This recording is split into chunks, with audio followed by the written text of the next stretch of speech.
கொஞ்சம் பின்னாடி வாங்க. நீங்க அப்படியே இருங்க.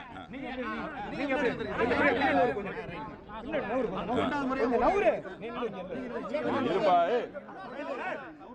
இருவேண்டா ஏண்டா சொல்லு.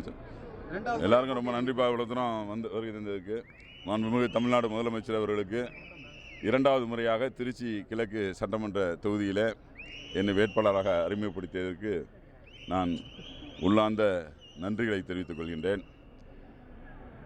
மீண்டும் நிச்சயமாக மாண்புமிகு தமிழ்நாட்டு முதலமைச்சர் அவர்கள் கொண்டு வந்த திட்டங்கள் கடைக்கோடி தமிழனுக்கும் போய் சென்றிருக்கிறது. எனவே அந்த திட்டங்களின் வாயிலாகவும் இந்த திருச்சி கிழக்கு சட்டமன்ற தொகுதிக்குட்பட்ட 5 வருடமாக சட்டமன்ற உறுப்பினராக பணியாற்றியுள்ளேன்.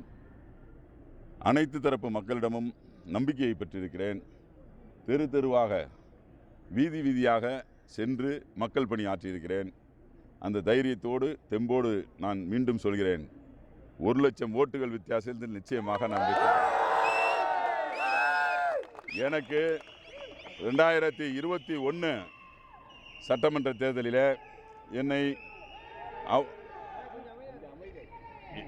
என்னை யார் என்று தெரியாத சமயத்தில் கூட மாண்புமிகு தமிழ்நாடு முதலமைச்சர் அவர்கள் மீதும் துணை முதலமைச்சர் அவர்கள் மீதும் என் மீதும் நம்பிக்கை கொண்டு 54,000 வாக்குகள் வித்தியாசத்தில் வெற்றி பெற வைத்தார்கள். திருச்சி கிழக்கு சட்டமன்ற தொகுதி என்பது திமுகவின் கோட்டை. நடைபெற்ற 2024 நாடாளுமன்ற தேர்தலில் 65,000 வாக்குகள் வித்தியாசம் பெற்றிருக்கிறது. எனவே மீண்டும் களப்பணி ஆற்றுவேன். நிச்சயமாக சட்டமன்ற வேட்பாளராக வெற்றி பெற்று சட்டமன்ற உறுப்பினராக நான் 2026 மே மாதம் 5ஆம் தேதி அங்கு செல்வேன். எப்படி ஒரு ஸ்டார் தொகுதியா இருக்கு, அவர் ஒரு முக்கியமான திரை நட்சத்திரம் வேற, எப்படி பாக்குறீங்க சார்? என்னை பொறுத்தவரை அவர் உண்மையை சொல்லுகிறேன். ஒன்று சொல்லுங்க.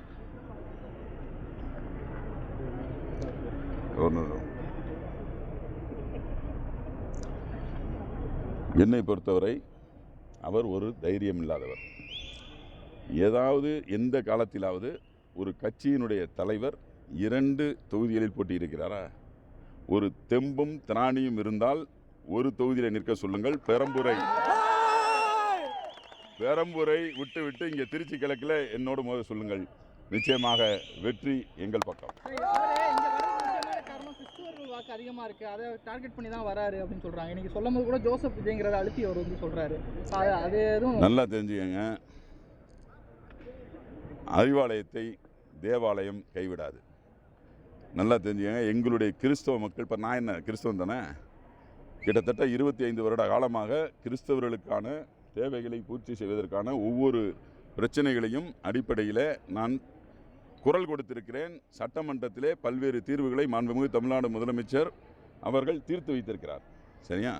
அதனால் ஒரு கிறிஸ்தவன் என்ற ஒரு காரணத்திற்காக அவர் இங்கே வந்து நிற்பது எங்களுடைய திருச்சி கிழக்கு சட்டமன்ற உட்பட்ட கிறிஸ்தவர்களை ஏமாற்ற முடியாது. தமிழகம் முழுவதும் இருக்கக்கூடிய கிறிஸ்தவர்களை ஏமாற்ற முடியாது. அது மட்டும் காரணமல்ல, அவர் ஒரு தைரியமில்லாத காரணத்தினால் இங்கு வந்து 2 தொகுதியை நிற்க வேண்டும் என்பதற்காக இங்கே நிற்கிறார். அதுதான் என்னை பொறுத்தவரை. என்னென்ன அவர் எந்த சமூகத்தை நீங்கள் குறிப்பிடுகிறீர்களோ அதே சமூகத்தை சார்ந்தவன் தான் நானும்.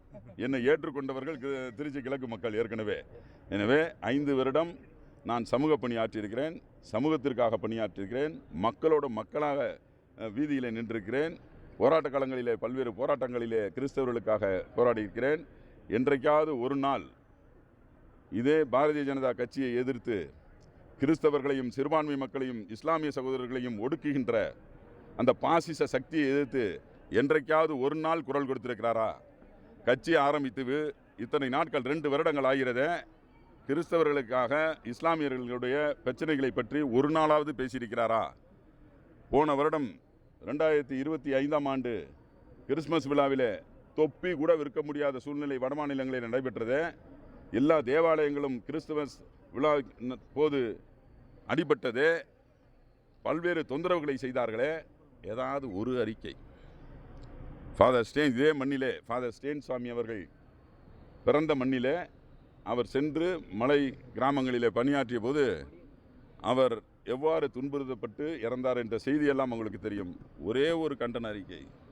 இதுவரை வாய்மூடி மௌனமையாக பிஜேபியினுடைய பி டீமாக இருக்கிறார் என்பதுதான் இன்றைக்கு நிசப்தமான உண்மை.